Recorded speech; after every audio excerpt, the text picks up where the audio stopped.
It is Thursday, January 20th, and today is a very special day because we have my good friend, David Long, with us on the live stream. The people really want to know who I is and who I be. They stop and stare. Gotta bounce a little, David. Gotta give Not a little head bouncy. nod. Not a bouncy. You gotta give it that little head nod on a Thursday morning. Man, I am so glad that I texted you late last night. I was getting on a plane. I was like, oh my goodness, I don't have a co-host for tomorrow yet because Paul is on a plane. And you, David, it is what time there? It's 5:50, right? Yeah.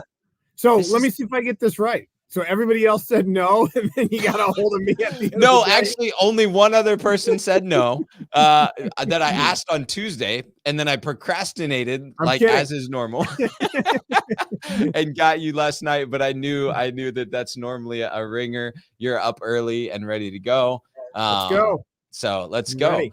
Well, I want to jump right in, and what I love so much about you. We first actually met on Clubhouse, and I think in one of the very first introductions we maybe had, there you go. He's on brand today. I love it. One of the very first interactions we had was around you saying, "Hey, I've got this weekly thing that I do for the group that you're a part of, Hansel.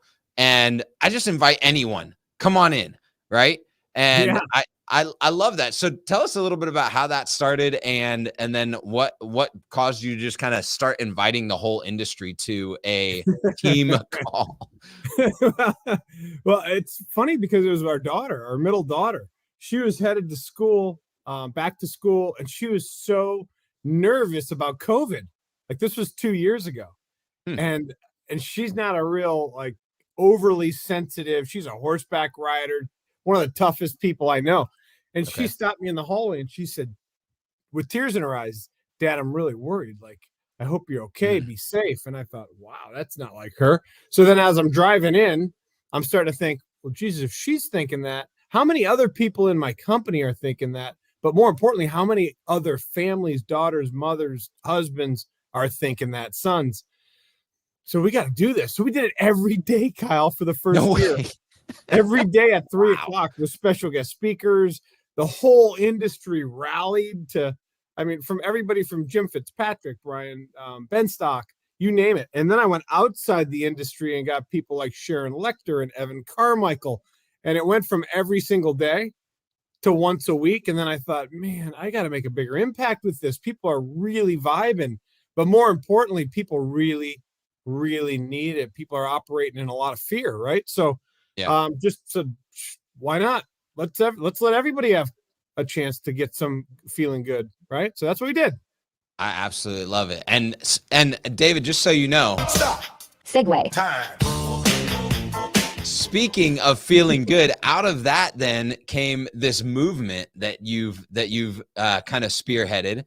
That I remember getting a text. I think it was at 4 o'clock in the morning. Again, another yes, he's got the hat, the pandemic of positivity, which is another kind of get your arms around more people to bring in to this feeling of hey, turning the tides of in a culture right now that is plagued by depression and anxiety, and going, hey, look, there's a mode, there's a mentality that is a positivity movement. So talk a little bit about how that kind of birthed out of that and where that's come from today.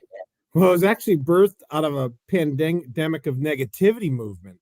Every time I flipped on a TV or listened to the radio or saw a Facebook feed or an Instagram feed, it was bad.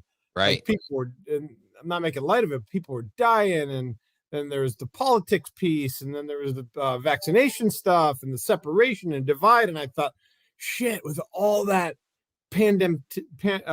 all the pandemic of negativity, I thought there's got to be a better way, right? Let's get some people putting some energy and some effort behind being positive.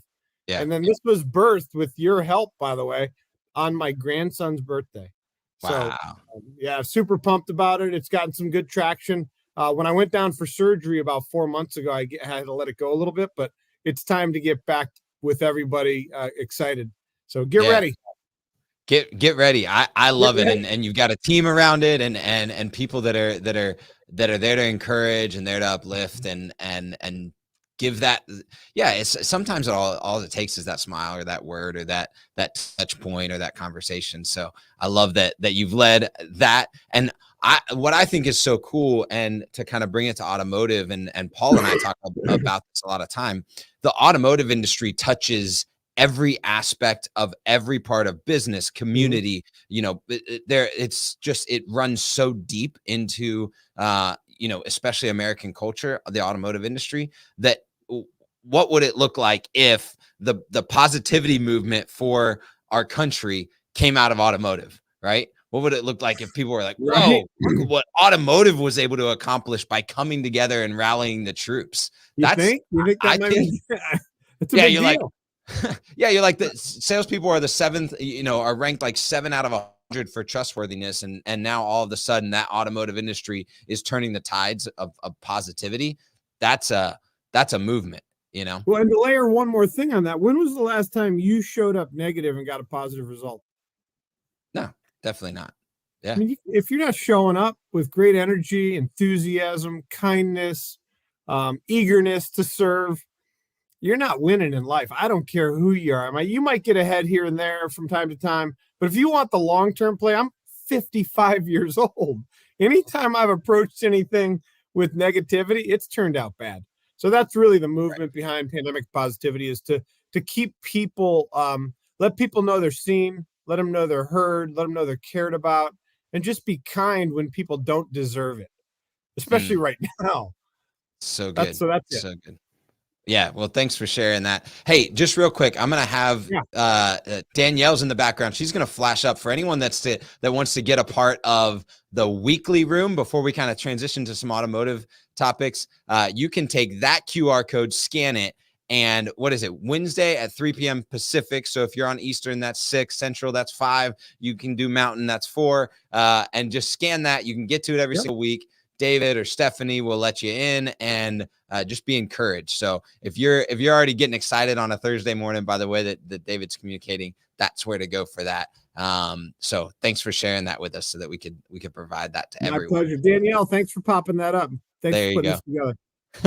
Awesome. All right. I want to turn to kind of a weekly rhythm, and especially from an automotive perspective, a lot of people in automotive, the conversations around chip shortages, inventory shortages, acquiring inventory is a hot topic in our industry, and one that it seems like just is recurring every single week. And what you've been doing, the All Things Used Cars room on Clubhouse now, where hundreds of people kind of come through a week and just have a discussion around what's working, what's best practices, what are new practices that have not been seen, what's reminders of old practices that we've forgot to lean into. And how many weeks have you been doing that now?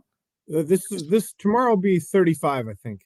Wow. Okay. Yeah. So we got 35 weeks of this, and last week you were able to bring on Jonathan Smoke, and I was a part of that room, and just listening to some of the thoughts that were going around between him and Jason Rice and Brian Kramer. I'd love to kind of get your recap and your thoughts as you've taken that room and then started to implement some of the things and the learnings that came out of that, and maybe a couple of like the key topics that came out of what Jonathan Smoke was talking about as we're looking forward into 2022 and used cars and shortages. Sure. So what's really cool about that room is I started for the same reason I started my weekly 3 p.m. call. I was inviting all these speakers, and I thought, man, if all these people are so willing to jump into my weekly team Zoom call and fill us all up, what about if we just got specific on used cars? There's so many bright minds out there, right? So I have this thing where I just want to keep surrounding myself with people like you and Paul and Danielle and the people on my Friday morning call. And the more I get and aggregate that intelligence, sort of that community, I can't tell you how much I've learned in 34 weeks. It's just it's been ridiculous. But Jason, by the way, not Jason Stein. I got so many people on the show.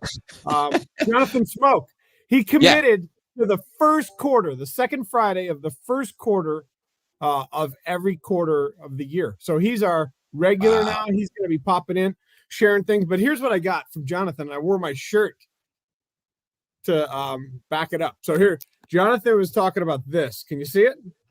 Yeah, I'm reading. It says the future is bright, right? The future is bright. Yes, it so is. As everybody was getting together and I was getting all these back chats and text messages, I don't know, we're in for a real storm. It's going to get rugged. It's going to get tough. Jonathan came swooping in and said, well, let me tell you about all the key indicators. Let me tell you about what I see from my vantage point as the chief economist of $1 billion company.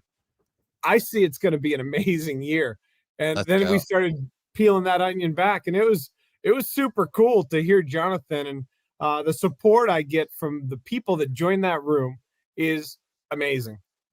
I hope that answers your question. No, that's really good. One of the things that I heard a couple of people kind of talking about on conversations is this the whole idea of the tax refund time of year, right? Oh, yeah. And how that reframes some of their decisions around inventory acquisition in a time where, typically you would acquire an inventory in a certain price point or a certain accessibility range, but that because of things like child tax credits already coming in, that refund season might look a little bit different. And so it's going to carry the used car inventory into the year more instead of the pure pump right at tax season. So I thought that was a wild insight that I hadn't tied, some of that, like the money into the market and timing of that was really the market gets driven by money, right? So what he did mention, I don't know if you picked it up, but the refunds will be larger than they've ever been. There will be more $10,000 refunds than there's ever in the history of the United States.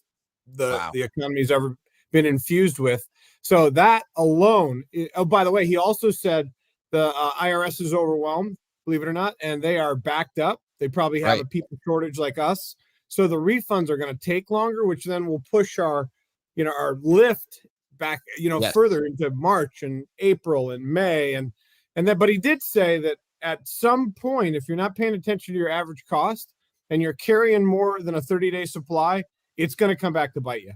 So those were two of my key takeaways. It's going to last longer. And if you don't really pay attention to your dollars, your average dollars, you might be in for a real train wreck. Yeah, which are major insights, and it was a whole hour of that last week. Yeah. So what's on the dock for tomorrow? Because we're doing this on Thursday. Friday is all things used cars. What's on the docket for tomorrow that people can expect? Before we close that little loop down, I saw Jason Rice on his Facebook page and maybe even on LinkedIn posted last week's show. So you can go back and listen to the if you missed something or if you didn't get a chance to join, you can go to Jason Rice. He owns Lot Pop, one of the best companies I've ever done business with. You can go there and grab that link and have a listen. It's only 60 minutes. I do a hard stop at 7:00 because I got to do my real job.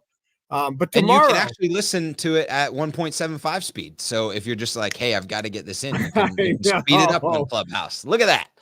Yeah, there's some of those slow talkers, man. I gotta try to tell them to do 1.5 or 1.7. I'm with you. I wish I could do that. I wish I could hit a button when someone was talking live and speed their ass up. But anyway, tomorrow's all about channels. I want you to think about this. So I have this schematic that I'm going to post today that looks like a radio dial, and it's about dialing into different acquisition channels and what are some of the best practices that you can have to make sure that you're not missing it in any one of those channels when you tune in. Because oftentimes we tune into a channel, it doesn't work out the way we want it to. We don't get the results we're hoping to get, and we flush it, right? Things like service drive process or buy center processes. Why do we flush it? Because we don't have the right tools. Sounds like a great idea. The GM just came back or the owner came back from NADA and said, we're going to buy cars off the service drive. Nobody knows how to do it. And that's what all things used cars is about, is to give you the how to, not the what to, because I think everybody knows what to do. But I don't think everybody, like, if you're in and you say, I want to do this, I don't know that your own thinking is going to get you there. If you had all the tools and all the knowledge, you'd have done it yesterday. Yes. But if you've tried it and it didn't work, try something different, get a different tool, listen to some different feedback. And that's what we're doing in there, is challenging, pushing, scratching the record, making people think different. And I'm super pumped about that group.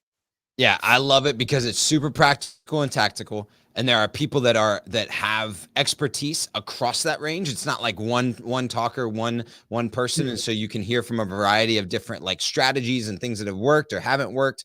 And there's even an element of like working it out in real time. Like, hey, what if maybe if we, and then people are trying it and coming back the next week and giving experiences. So yeah. So check out, I put it in the comments. It's also in the show notes. If you're listening to the podcast, you can find that All Things Used Car Room and the club. So you can check it out every single week. It's, what is it? It's 6 a.m. Pacific, 9 a.m. Eastern, if you're looking for it. So check out that room on Clubhouse. If you need an invite or a link, or you have no clue what's going on with Clubhouse, hit myself or David up on LinkedIn or Facebook, and we'll make sure and get you connected.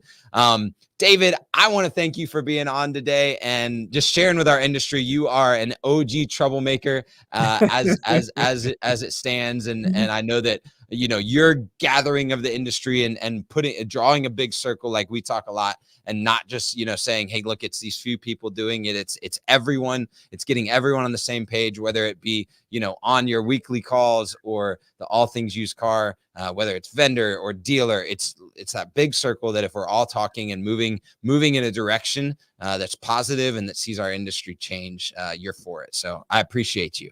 I am for it, and I'm really for this, man. If you haven't been to the Pandemic Positivity, hop in, meet the team, take the pledge, agree to be just a little more positive, a little more kind, a little more compassionate, and a little more loving. I don't know any time in my history anyway, that our world, our industry, our community hasn't needed and thirsted for people to be kind in the absence of everything else. So just, if you can, show up. Pandemic of Positivity. If you want a hat, let me know. If you want some gear, let me know. But nothing's cooler than this. This is my throwback. Oh, look at that. Little clarity action from Paul. So it's almost like we've got Paul today. Well, that's all we have time for. Appreciate you being on, David Long. Tomorrow, Paul will be back with us.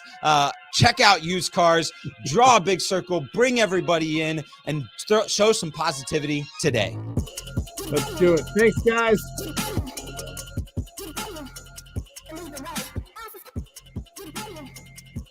Thank you.